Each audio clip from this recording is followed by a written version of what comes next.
이스라엘 백성은 아주 크고 강한 여리고성 전투에서 한 사람의 희생도 없이 큰 승리를 거두었습니다. 그런데 곧바로 이어진 여리고성과는 비교조차 할 수 없는 작은 성인 아이성과의 전투에서는 이스라엘 군사 36명이 전사하고 패배하는 큰 실패를 경험하게 됩니다. 실패의 원인을 생각해 보면 승리가 자신의 힘으로 주어진 것이 아니라 하나님의 도우심으로 얻어진 것임을 망각한 것에 있습니다. 우리에게 위기는 패배한 후보다 오히려 승리한 후에 큰 위기가 찾아온다는 것을 생각해야 합니다. 산악인들이 세계적인 봉우리를 오를 때 올라갈 때 사고를 당하는 것이 아니라 대부분 정상을 찍고 내려올 때 사고를 당합니다. 그렇게 사고를 당하면 그 등정은 실패로 처리가 됩니다. 우리가 여태까지 살아온 여정을 볼 때 실패와 성공이 교차하며 여기까지 왔습니다. 실패로부터 무관한 인생은 한 사람도 없습니다. 올해 가운데 혹시 사업하다가 실패하신 분 계십니까? 여기저기서 비난의 소리가 들려오고 있고 채권자들의 독촉으로 인해 두려워하고 있는 분 계십니까? 그래서 모든 걸 포기하고 싶으신 마음 있으십니까? 한두 번의 실패가 내가 실패자라는 것을 의미하는 것은 아닙니다. 오늘 본문은 우리가 실패할 수 있지만 실패자가 되어서는 안 된다는 것을 말씀하고 있습니다. 인생의 끝은 실패할 때가 아니라 포기할 때라는 것을 우리는 생각할 수 있어야 합니다. 실패하고 낙심하고 절망하고 그 결과 포기해버리고 싶은 유혹이 찾아옵니다. 낙심을 하게 되면 단지 그것이 정신에만 머물지 않습니다. 얼굴의 표정이 변하고 입의 입맛이 떨어지고 몸의 기운이 빠지고 어깨가 축 늘어집니다. 그리고 우리의 말이 변합니다. 내년에 뭐 될 대로 되라지 자포자기식으로 말하는데 그 입의 말은 내 머릿속에 돌고 있는 부정적인 생각과 연동되어 있습니다. 여러분, 누구나 실패할 수 있지만 누구나 다 실패자가 되는 것은 아닙니다. 어떤 사람이 위대한 사람인가? 한 번도 실패를 안 해본 사람이 위대한 사람이 아니라 실패했을 때 실패를 통해서 배우는 사람이 위대한 사람입니다. 우리는 올해 우리 각자의 직업군에서 실패했을 수 있지만 다시 시작할 수 있습니다. 달리다가 넘어진 운동선수도 다시 시작할 수 있습니다. 병들어 누워있는 환자도 다시 시작할 수 있습니다. 사업하다가 무너진 기업가도 다시 시작할 수 있습니다. 목회에 실패한 목회자도 다시 시작할 수 있습니다. 한국의 감리교단에 있는 한 목사님의 별명이 막대기 목사였습니다.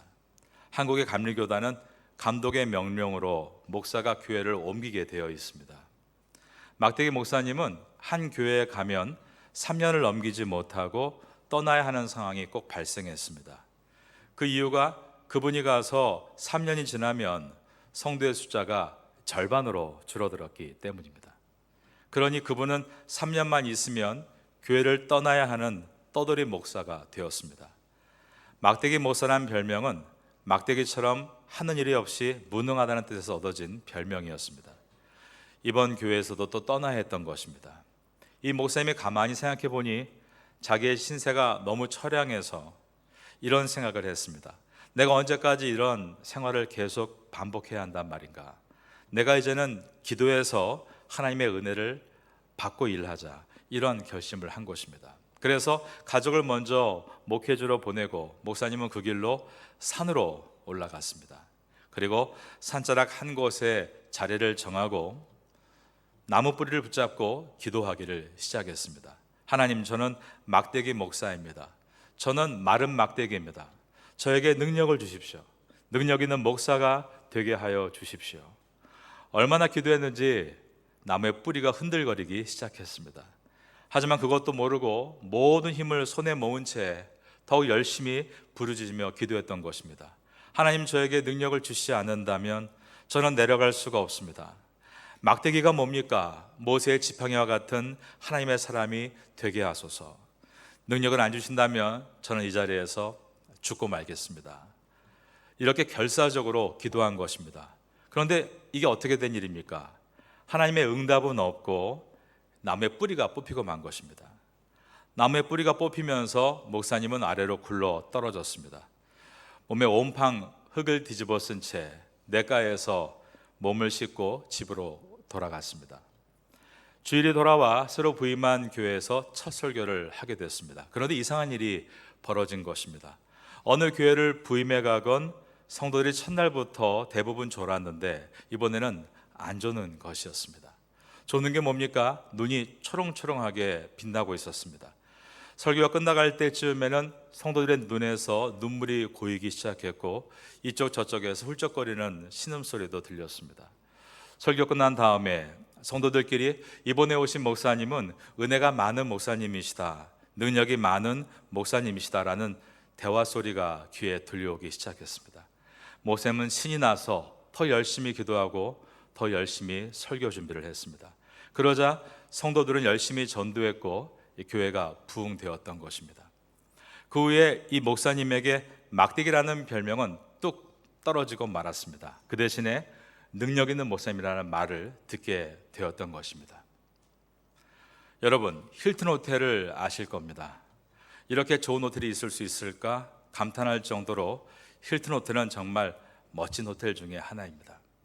올해 경제에서 열렸던 에이펙 회담에서 미국 대통령이 머문 곳은 경주 힐튼 호텔이었습니다. 이 힐튼 호텔의 창업자가 바로 코나드 힐튼입니다. 32의 젊은 나이에 그는 이미 거대한 호텔들을 많이 갖고 있었습니다. 하지만 많은 사람들과 함께 동업을 하는 바람에 늘 바빴고 일상에 쫓기다 보니 번아웃이죠. 탈진하고 말았습니다. 그리고 빚이 점점 늘어나서 더 이상 버틸 지경에 이르지 못하게 되었습니다. 그래서 그는 죽음으로 생애를 마감하기로 결정합니다. 어느 날 밤 독약을 갖다 놓고 마시려는 순간에 어린 시절에 들었던 어머니의 말씀이 생각났습니다. 코나드야, 이제 내가 장성하면 결국 부모 곁을 떠나게 될 것이고 형제 곁을 떠나게 될 것이다. 내가 어디를 가든지 우리 주님께서 반드시 너와 함께 하신다는 사실을 잊지 말거라. 기도할 때마다 너의 기도를 들어주신 하나님을 기억하거라. 지난 10년간 많은 돈을 벌면서 허랑방탕한 생활에 빠져 있을 때는 전혀 생각나지 않았던 그 이야기가 독약 앞에서 생각이 난 것입니다. 그래서 그는 독약을 엎어버리고 구석에서 무릎을 꿇고 기도했습니다. 주님, 허랑방탕한 제 인생을 주님이 너무 잘 알고 계십니다. 저를 용서해 주십시오. 밤새도록 회개의 눈물로 기도드린 후에 어제와는 다른 아침 햇살을 받으며 힐튼은 채권자들을 만나기 시작했습니다. 어젯밤에 겪었던 일들을 이야기했고 부채를 갚을 테니 조금만 기다려달라고 정중하면서 간절하게 양해를 구했습니다. 그러자 한 채권자가 나서서 코나드, 나도 예수 믿는 사람인데 당신이 그렇게 진정한 마음으로 제기하겠다고 하니 내가 어떻게 가만히 있을 수 있겠소? 내가 당신을 후원하겠소. 그는 다시 달라스에서 사업을 시작했습니다. 호텔이 가져야 될 가장 중요한 요소들을 연구하기 시작했고 1924년 전 세계에서 가장 탁월한 서비스를 목표로 해서 호텔 사업을 다시 시작한 결과 드디어 재계약에 이르렀습니다. 그는 세계에서 가장 훌륭한 호텔 체인을 일으켜 세웠고 오늘까지 그의 후손들은 창업자 코나드 힐튼의 정신을 이어받아 호텔을 운영하고 있습니다. 목회도 다시 시작할 수 있습니다. 사업도 다시 시작할 수 있습니다. 관계도 다시 시작할 수 있습니다. 실패할 땐 낙심하지 말고 그 실패의 원인을 철저하게 분석해서 사업을 일으키고 무엇보다 하나님 앞에 내가 죄가 있다면 회개하십시오. 주와 멀리 떠나 있다면 다시 돌아오십시오. 그래서 여러분은 다시 주님의 위대한 손에 사로잡혀서 쓰임받으시기를 바라겠습니다. 태국에서 주님의 귀한 사람으로 쓰임받는 여러분 될 수 있기를 예수님의 이름으로 축원합니다. 이스라엘 백성은 아이성 전투에서 패배한 원인이 교만함과 나태함 때문이었습니다. 두 번째는 탐심의 죄 때문이었습니다. 우리가 언젠가 설교에서 들어보았던 바로 아간의 범죄 사건입니다. 가나안의 첫 전투인 여리고성 전투가 있었을 때 하나님은 여리고성 안에 있는 모든 사람들을 진멸하고 다 멸하되 금과 은과 동철 기구들은 구별해서 하나님의 성막에 두라라고 하셨습니다. 하나님께서 예배를 드리는 기구들을 보수할 때 금과 은과 동이 필요했기 때문입니다. 하지만 그 외에는 그 어떤 것도 전리품으로 취하지 말라라고 말씀하셨습니다. 그런데 아간이라는 자가 전투 중에 여리고 성에서 발견한 귀한 외투 한 벌과 은 2.3kg과 금 500g을 자기 보찜에 숨겼습니다. 그리고 몰래 자기 장막까지 갖고 와서 장막의 땅바닥을 파고 그 속에 묻어 놓은 것입니다. 명품 외투 한 벌, 금 500g, 은 2.3kg은 물론 꽤 값나가고 탐나는 것이지만 하나님께서 절대로 무너질 수 없는 여리고성을 무너뜨리는 그 은혜에 비한다면 정말 아무것도 아닌 것이었습니다. 아간도 순간적으로 탐욕의 눈이 멀어서 옷과 금과 은을 땅 밑에 숨겼지만 이것을 잘못인 것을 알았기 때문에 자기 양심과 싸우는 시간이 있었을 겁니다. 그러나 결국 그 욕심을 내려놓지 못했습니다. 그리고 두 번째 전쟁인 아이성을 탈환하는 전투가 벌어지는데 여리고 성보다 정말 훨씬 작은 이 아이성에서 이스라엘 백성이 완전히 패배하고 말았습니다. 여리고 성 전투에서는 단 한 사람의 희생자도 없이 성을 완전히 점령했는데 훨씬 작은 아이성 전투에서는 36명이 희생자를 내고도 이기지 못하고 도망쳐야 했던 것입니다. 지도자 여호수아가 엎드려 기도하며 마음이 무척 괴로웠을 것입니다. 그리고 안일했던 마음을 회개했습니다. 그런데 하나님은 이때 그 안일함과 교만함 외에 이스라엘 안에 있는 또 하나의 죄를 말씀하시는데 그것은 너희 중에 한 사람이 탐심의 죄에 빠졌기 때문에 이번 전쟁에서 패배한 것이다라고 말씀하시는 것이었습니다. 그러므로 하나님의 명령대로 12지파를 모아서 대표가 제비를 뽑게 하고 그 제비가 한 지파를 지목하자 그 지파 안에 가문별로 또 제비를 뽑고 그러자 그 안에 한 가문이 지목되자 가족별로 제비를 뽑을 때 그 안에 아간이 그 제비를 뽑고 말았습니다. 아간은 이번 아이성 전투가 아니라 그 전에 있었던 여리고성 전투에서 돈과 물건을 빼돌렸습니다. 그런데 하나님은 그 즉시 그의 죄를 들춰내지 않으셨고 아이성 전투가 시작할 때에도 잠잠하셨으며 심지어 전투가 끝나고도 너희 중에 탐심의 죄를 범한 한 사람이 있다 여호수아에게 말씀할 때도 그의 이름을 말씀하지 않으셨습니다. 그 이유는 아간이 회개하도록 계속 끝까지 기회를 주신 것입니다. 그러나 아간은 끝까지 회개하지 않고 숨깁니다. 마지막 방법으로 제비를 뽑을 때도 아휴 내가 뽑히진 않겠지 이런 안일한 마음을 가졌습니다. 그러므로 회개할 기회를 모두 발로 쳐버렸을 때 하나님은 이제 아간을 심판하실 때 아간뿐만 아니라 그의 아들들과 딸들도 모두 죽이셨습니다. 우리가 하나님이 사랑의 하나님이심과 동시에 공의 하나님이다라는 것을 반드시 기억해야 되는 이유가 여기에 있습니다. 우리는 하나님께서 맹렬히 진노하시는 심판의 주라는 것을 또한 생각해야 합니다. 하나님의 분노는 감정의 폭발이 아니라 거룩하심의 표현입니다. 우리가 하나님의 사랑에 민감할 뿐만 아니라 하나님의 심판에도 민감할 수 있어야 하는 것입니다. 우리는 하나님의 사랑이 부족해서 거룩해지지 않는 것이 아닙니다. 하나님의 심판을 생각하지 않기 때문에 거룩해지려 하지 않는 것입니다. 올해가 이제 38일이 남았습니다. 우리는 마지막을 잘 마무리해야 합니다. 처음이 중요하지만 끝은 더 중요합니다. 우리가 하나님께서 나에게 너 이 사업을 해라, 너 저 사업을 접어라 그런 특별한 음성만을 듣기를 원하지 말고 이미 성경을 통해 우리에게 보여주신 주님의 일반적인 음성에 귀를 기울여야 합니다. 하나님은 우리에게 말씀하기를 정직하고 진실해야 한다라고 말씀하고 계십니다.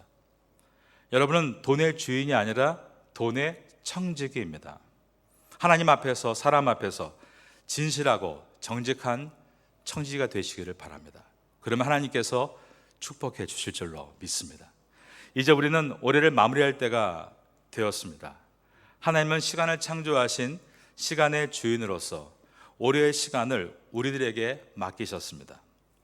우리는 시간의 주인이 아니라 시간의 청지기입니다. 시간의 주인 되시는 주님은 우리가 올해 마지막 시간을 어떻게 쓰는지를 지금 보고 계십니다. 마지막에 그가 어떻게 올해 맡겨진 시간을 성실하게 사용해서 맡겨진 일을 정직하게 마치는가를 보시는 것을 통해 그에게 내년의 시간과 내년의 일들을 맡기실 것입니다. 우린 여호수아서를 통해서 하나님은 무엇보다 정직하고 진실함에 가장 관심이 있다는 것을 보게 되는 것입니다. 그리고 그가 아무리 뛰어나고 잘난 사람이라 할지라도 정직하고 진실하지 않는다면 버리신다는 것도 말씀하고 있습니다. 아간은 여호수아서 7장 1절에 보면 유다 지파 사람이라고 되어 있습니다.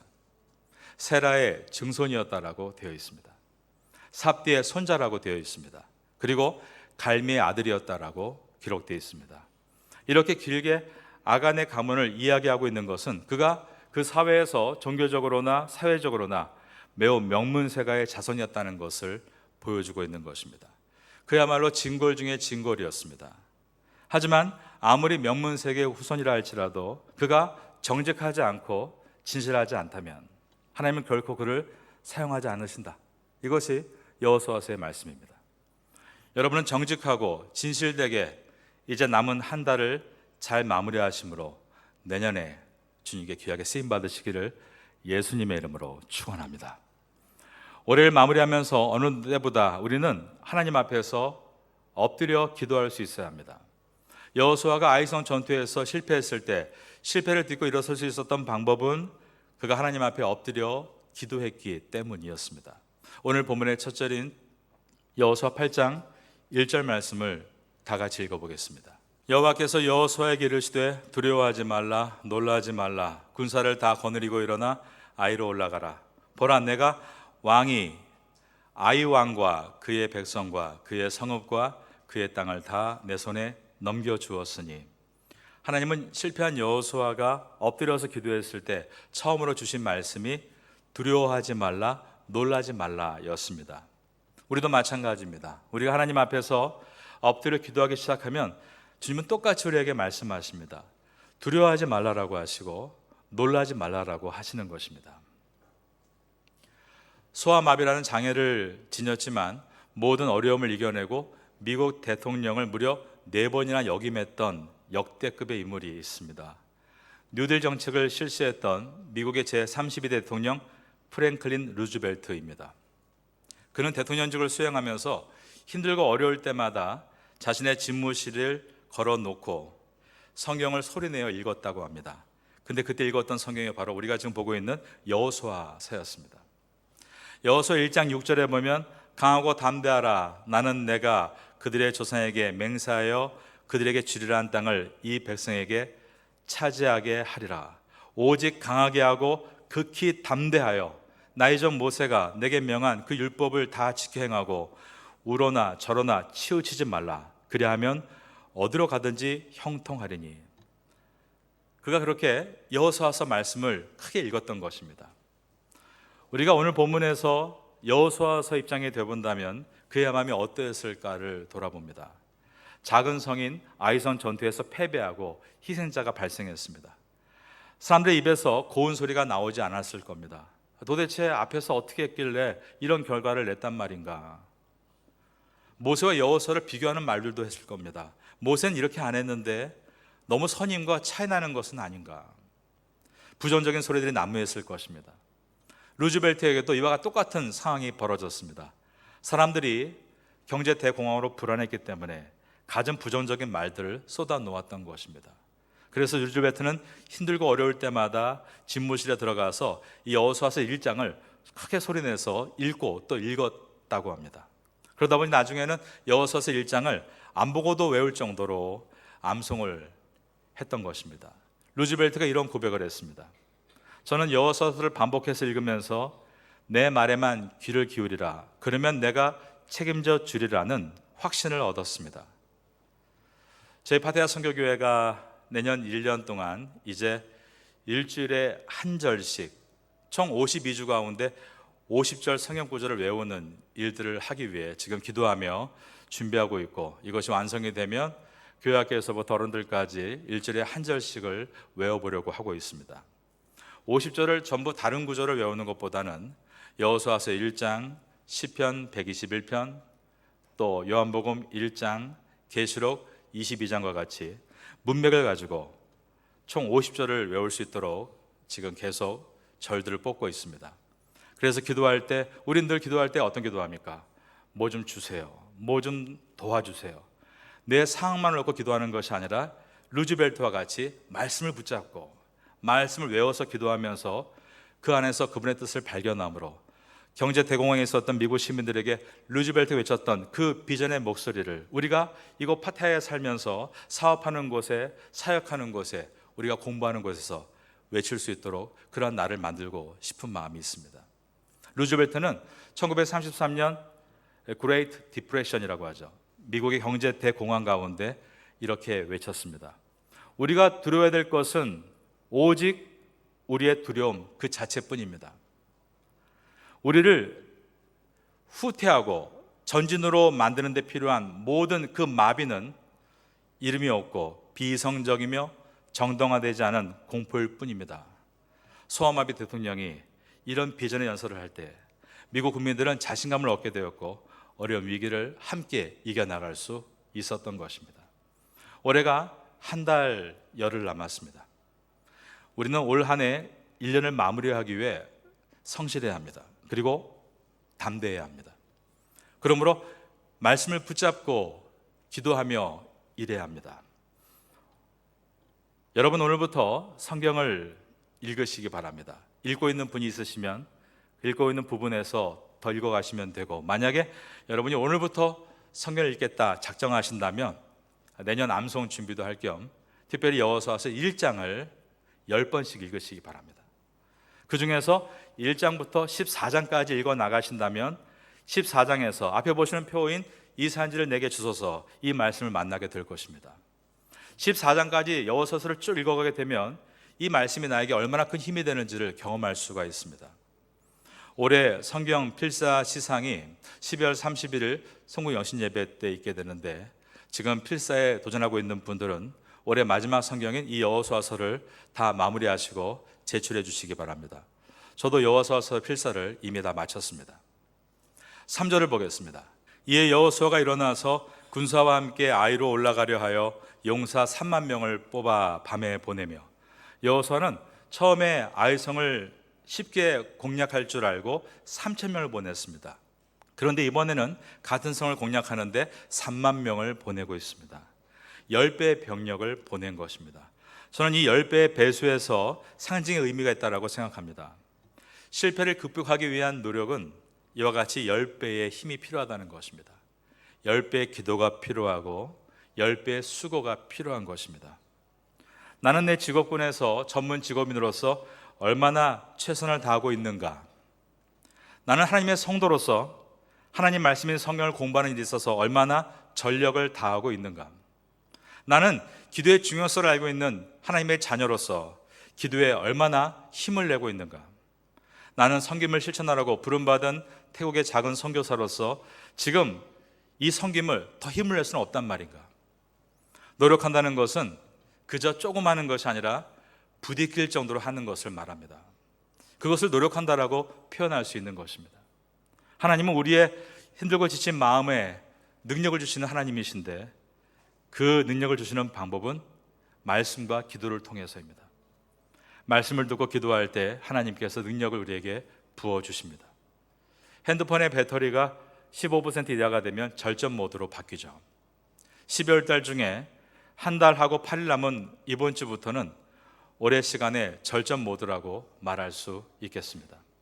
삶에 불필요한 앱을 지우고 경건함을 유지하고 말씀을 보고 내가 맡은 일을 마무리하는 일에 집중하겠다고 다짐하는 것입니다. 일주일 새벽에 한번 기도하겠다 결단하고 새벽에 이 문을 열고 들어오고, 아니면 금요 예배 때 나와서 내가 힘들지만 눈을 비벼 기도하겠다는 그런 집중을 보여준다면 여러분 하나님의 능력을 받을 수 있고 올해를 마무리할 수 있으며 새해를 준비할 수 있게 될 것입니다. 세상은 앞으로 더 어려울 것이다라고 예측하고 있습니다. 하지만 성경은, 성도는 더 어려울수록 더 그 주님의 은혜를 경험하게 된다라고 말씀하고 있습니다. 하나님은 우리가 실패할 수 있지만 실패자가 돼서는 안 된다라고 말씀합니다. 포기할 힘이 있다면 그 힘을 가지고 힐튼과 같이 루즈벨트와 같이, 막대기 목사와 같이 하나님 앞에 나와 무릎으로 기도하심으로 승리자가 되시기를 마지막으로 예수님의 이름으로 축원합니다.